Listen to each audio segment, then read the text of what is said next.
Alors bonjour, c'est Fred, tipster du site gagnerfuté.com. Dans cette vidéo, je vais vous proposer 6 pronostics pour le samedi 15 mai. Avant toute chose, vous savez très bien, on va voir les résultats.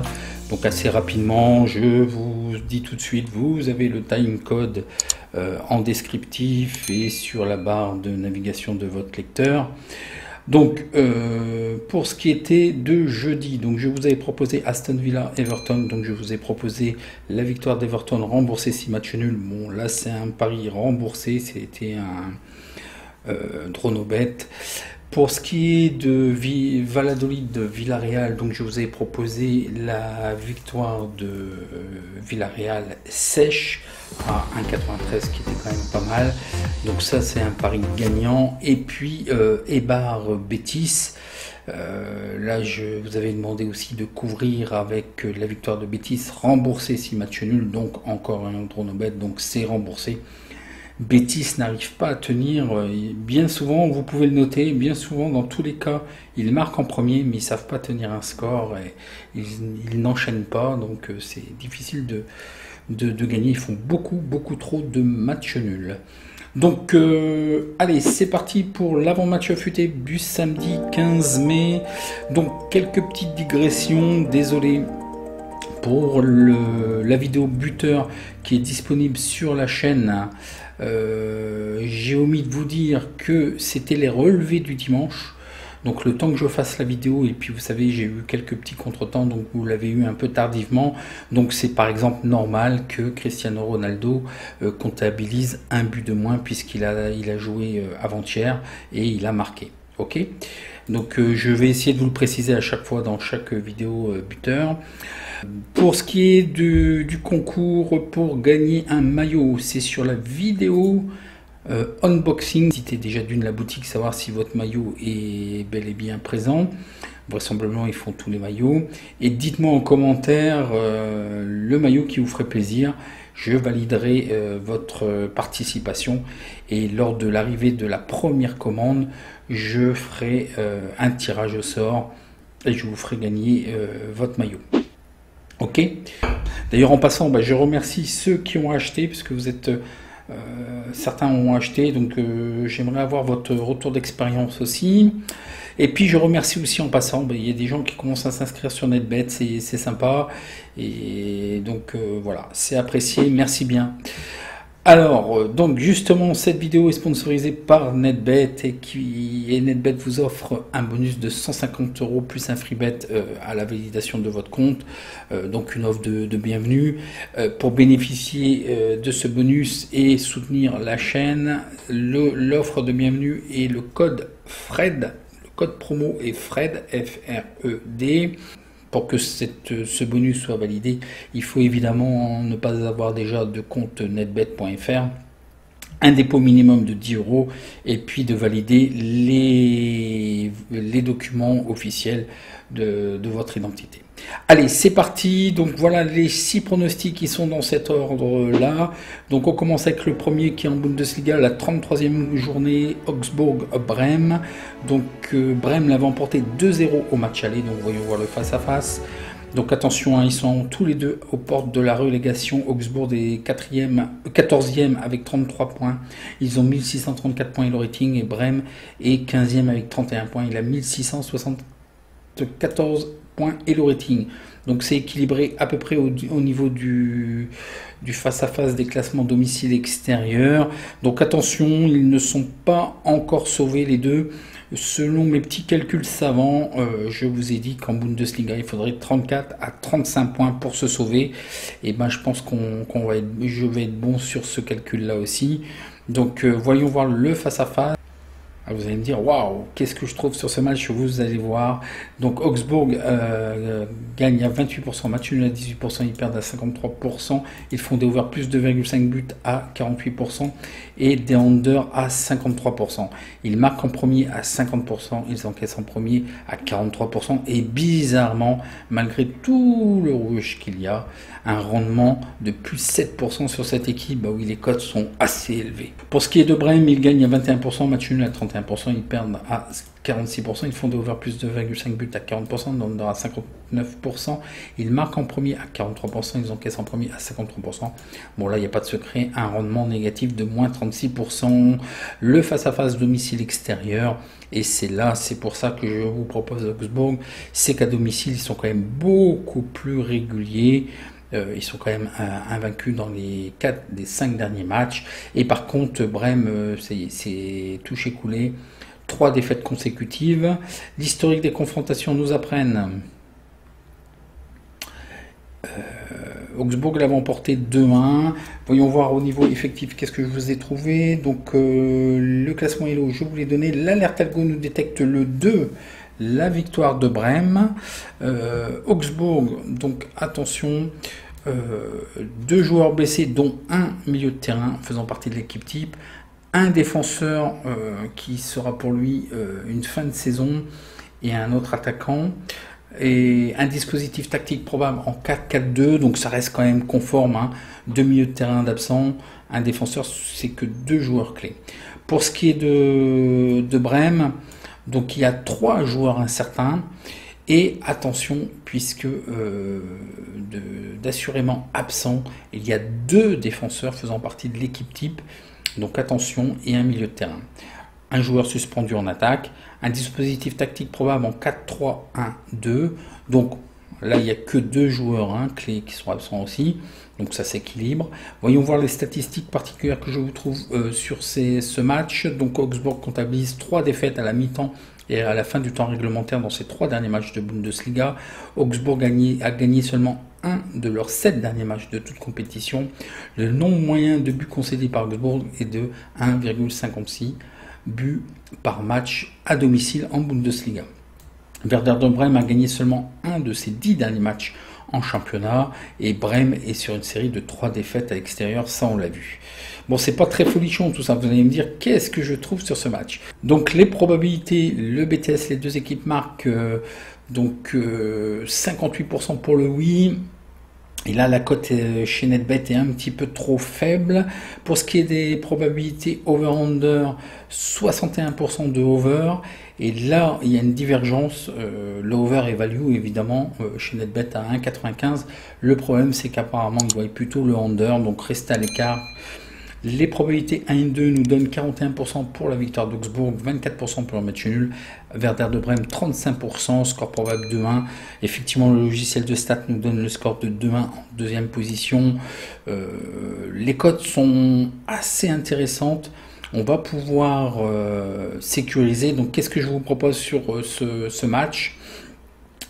Je vous propose la victoire d'Augsbourg, parce que vous l'avez vu, ils sont beaucoup plus réguliers à domicile. Il y a moyen de faire quelque chose. Et comme les cotes chez NetBet nous le permettent, je vous propose de sécuriser avec un match nul. Donc un draw no bet, mais pas celui du bookmaker, celui que vous allez faire vous-même avec 2 paris simples. Vous voyez avec la calculatrice linka.us/calcu pour faire votre propre répartition.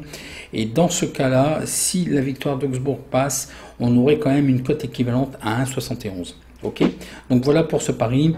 Le pari suivant est en Bundesliga, la 33e journée.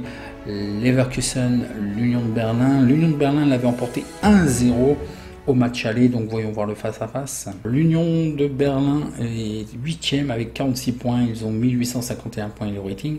Et Leverkusen est 6e avec 51 points, ils ont 1803 points et le rating. Berlin n'est mathématiquement toujours pas sorti, et ils peuvent accrocher une place, mais il va falloir faire un perfect.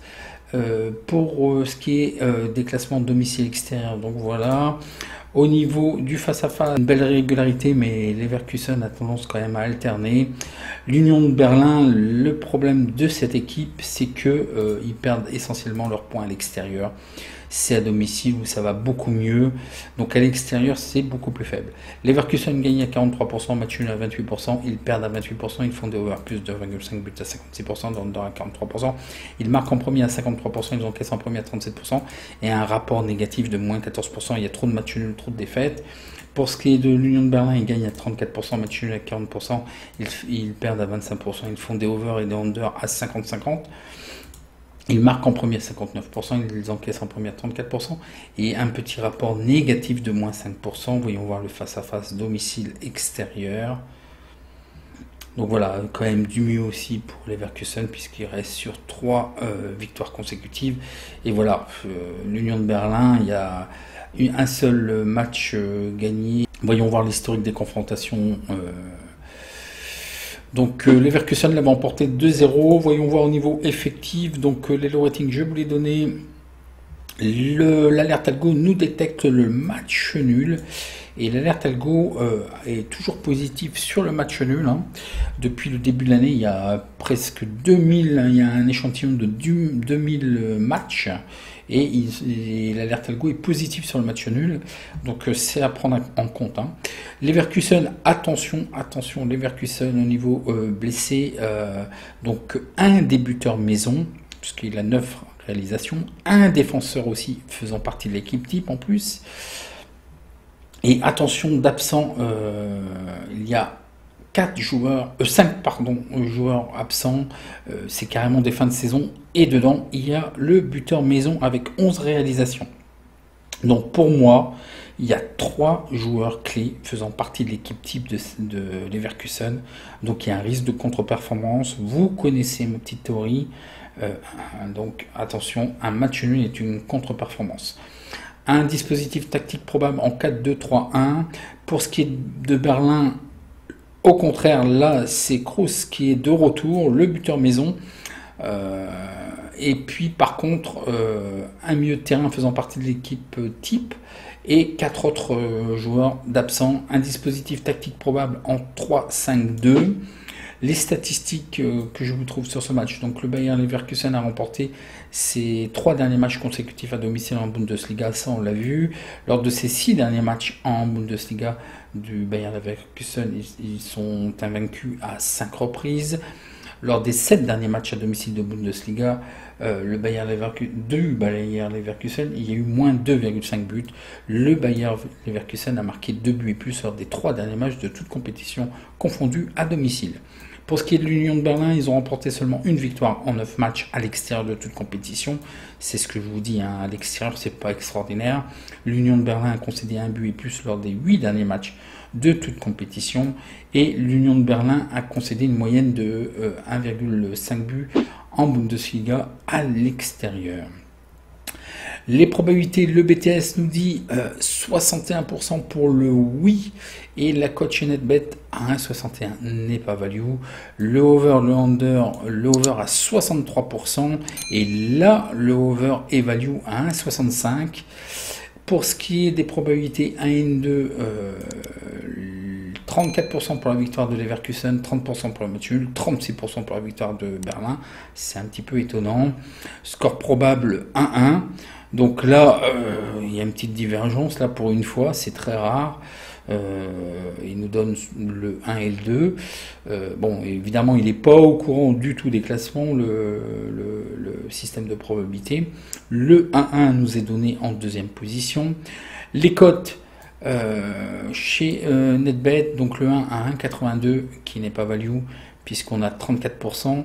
Par contre, le match nul et la victoire extérieure est value. Qu'est-ce que je vous propose sur ce match-là? Eh ben, je verrais bien l'Union de Berlin faire match nul. Et une chose que j'ai omise de vous dire dans la présentation, c'est que l'Union de Berlin peut se permettre d'avoir uniquement un match nul pour assurer sa place en Ligue Europa. Donc il lui manque plus qu'un seul point et ni Mönchengladbach ni l'Union de Berlin peut revenir. Donc ils ont un meilleur goal à virage. Un match nul suffit pour assurer leur place en Ligue Europa, donc je pense qu'ils ne vont pas se gêner. L'Union de Berlin est assez en jambes, puisque vous avez vu, Kroos est de retour, donc ils sont quand même capables de faire quelque chose quand même, mais à l'extérieur, c'est pas formidable. Donc je vois plutôt une neutralité, et comme les cotes nous le permettent, je vous propose de faire un match nul, rembourser si 1, plutôt que faire 1 rembourser si match nul parce que la cote serait trop faible. Tant pis si c'est Leverkusen, mais je crois l'Union de Berlin capable de faire un match nul, d'accrocher quand même. Et dans ce cas-là, on aurait une cote de 1,69 sur ce pari. Donc voyez ce que vous faites avec la calculatrice, hein, linka.us/calcu. Le match suivant est en Serie A, la 37e journée, la Juventus contre l'Inter, et l'Inter l'avait emporté 2-0 au match aller. Voyons voir le face-à-face. La Juventus est 5e avec 72 points, ils ont 1972 points et le rating.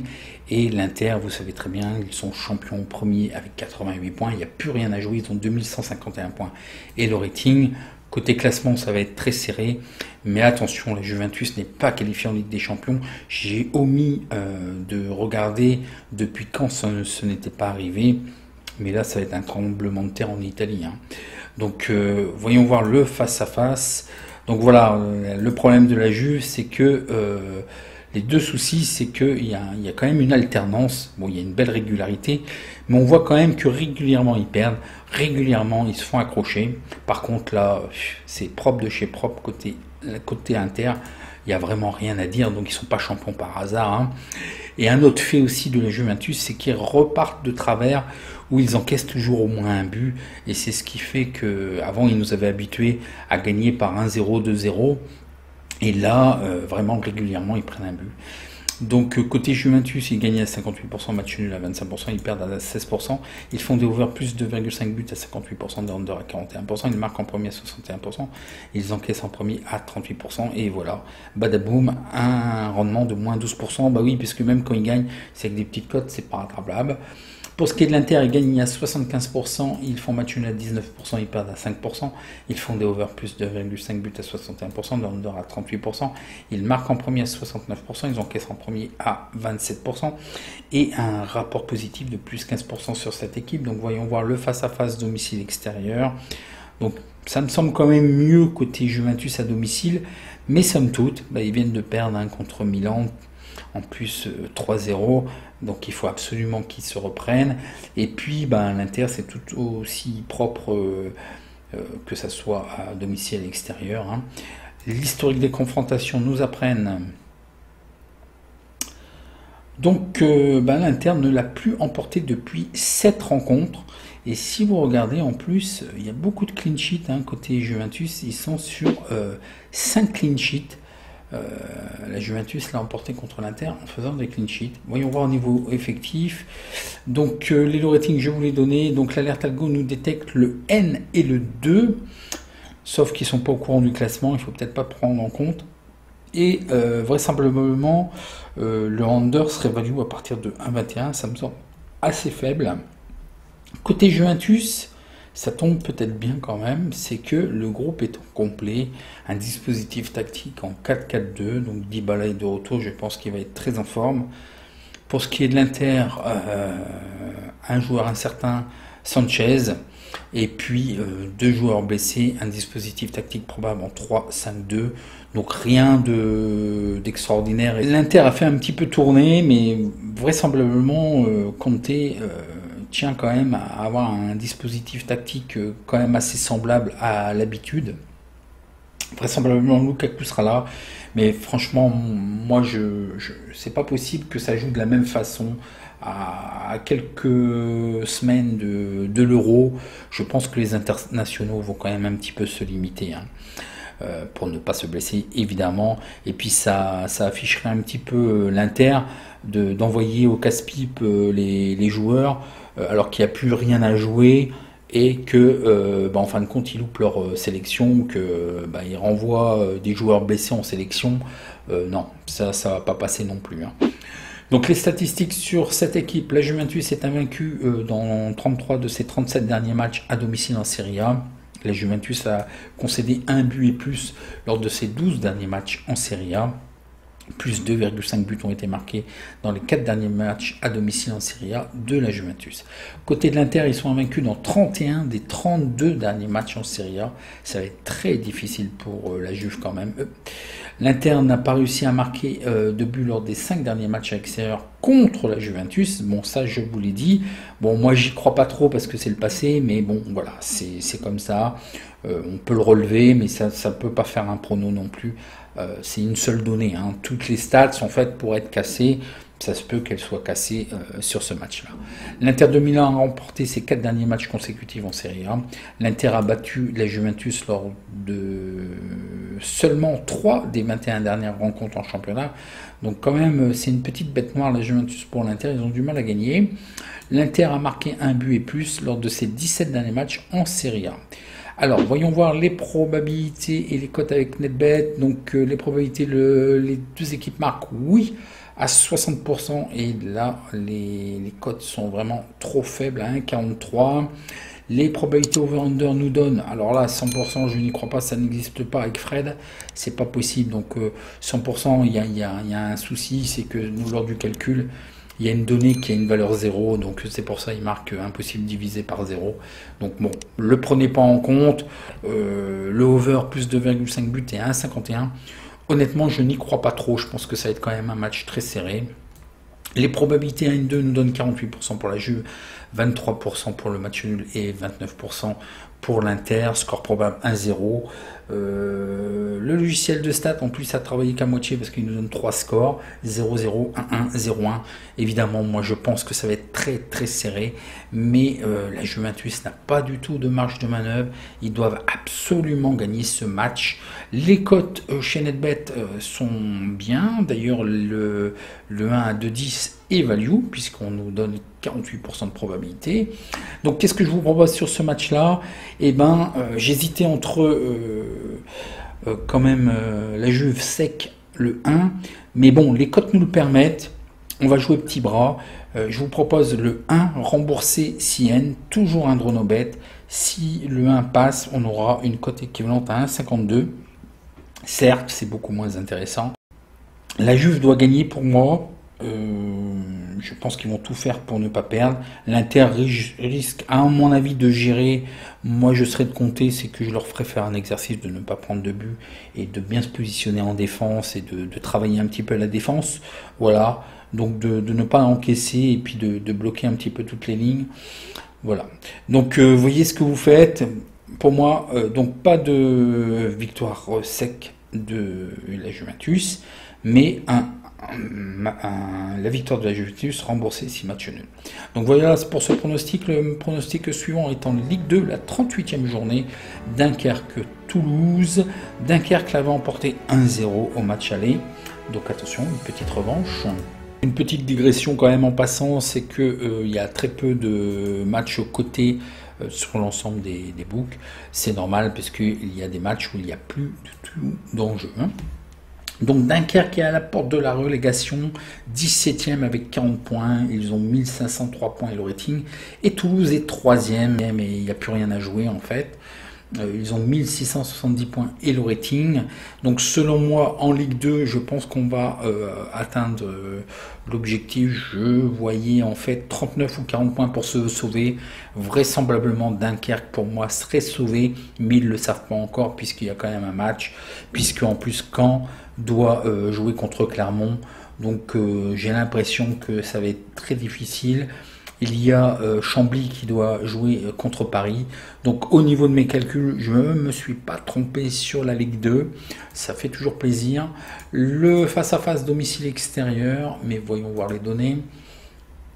Donc voilà, Dunkerque quand même. Bon, il y a une certaine régularité, mais bon, ça alterne beaucoup trop. Toulouse, c'est plus régulier, mais ils ont raté le coche, ça y est. Bon, ils sont quand même invaincus lors des 3 derniers matchs. Donc Dunkerque gagne à 27%, match nul à 27%, ils perdent à 45%, ils font des over plus 2,5 buts à 32%, dans à 67%. Ils marquent en premier à 45%, ils encaissent en premier à 45%. Un rapport négatif sur cette équipe de moins 7%.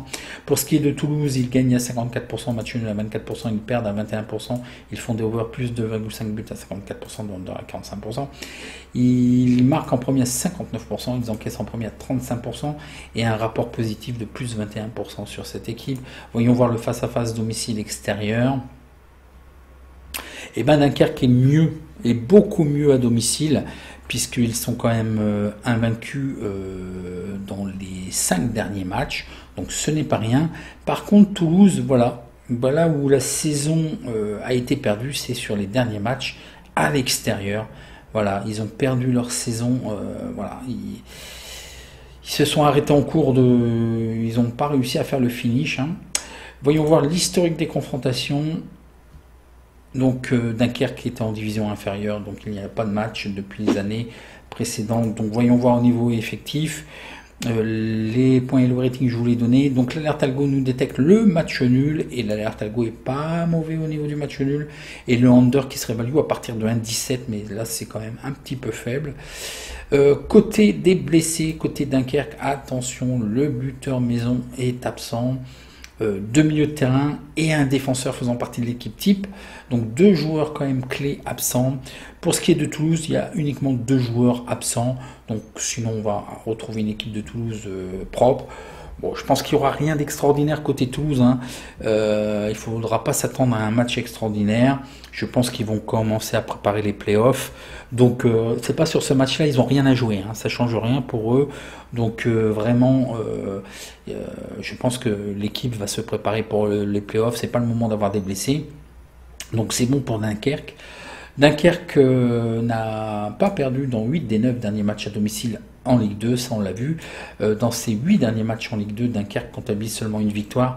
C'est là où c'est un petit peu problématique. Il y a eu moins 2,5 buts lors des 5 derniers matchs à domicile de Ligue 2.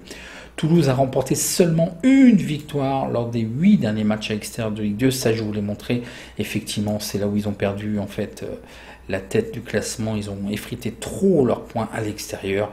Lors de ces 7 derniers matchs en Ligue 2, Toulouse est invaincu à 6 reprises. Alors, les cotes avec les amis de chez NetBet, les probabilités, BTS, les deux équipes marquent 56% pour le non. Et là, la cote est value, puisqu'en fait, elle est un peu élevée, mais le NetBet voit plutôt le oui. Les deux équipes marquent à 1,68.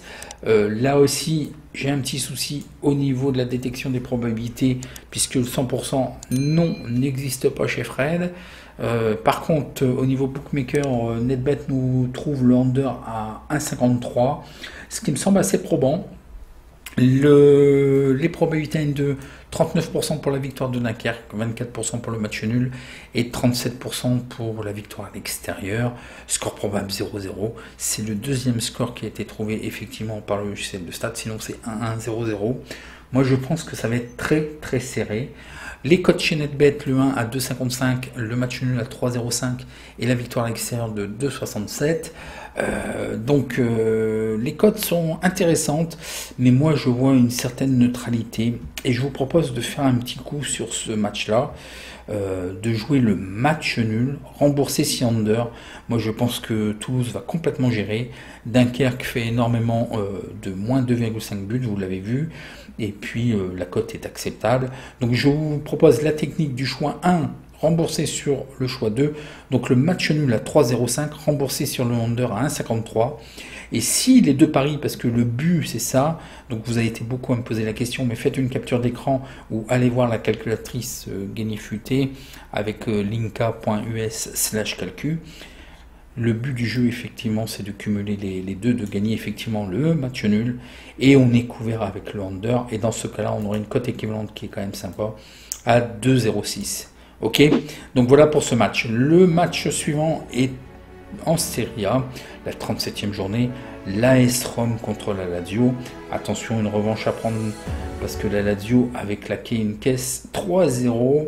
Donc attention, voyons voir le face-à-face. Alors, l'AS Rome est 7e avec 58 points, ils ont 1786 points le rating, et la Lazio est 6e avec 67 points.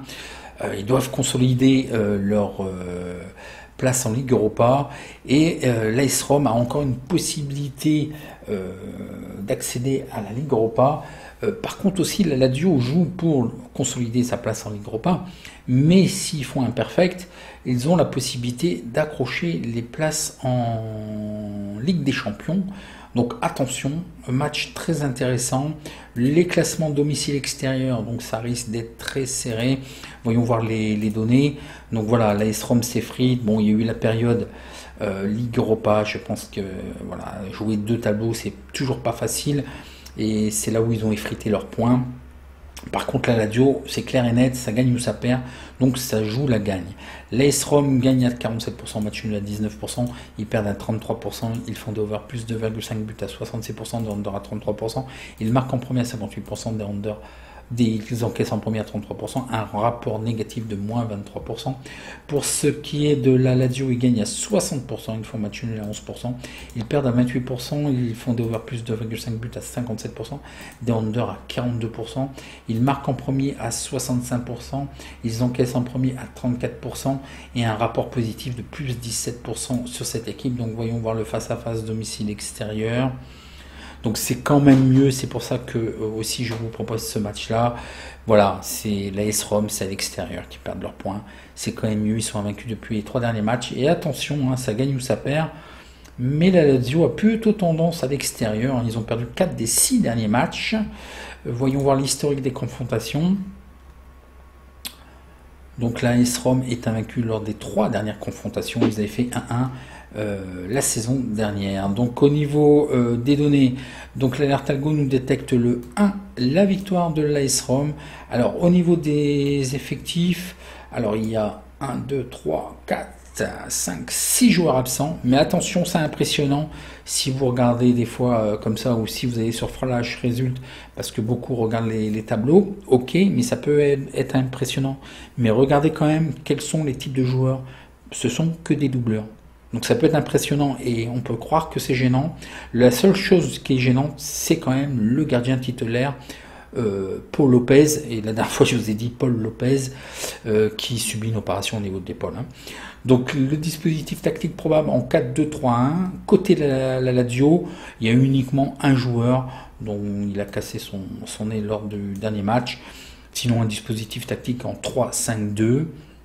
Les statistiques que je vous trouve sur ce match, l'AS Rome est invaincu lors des 18 de ses 20 derniers matchs à domicile en Serie A.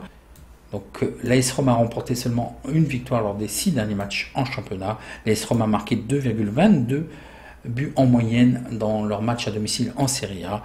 Et l'AS Rome concède une moyenne de 1,56 buts en Serie A.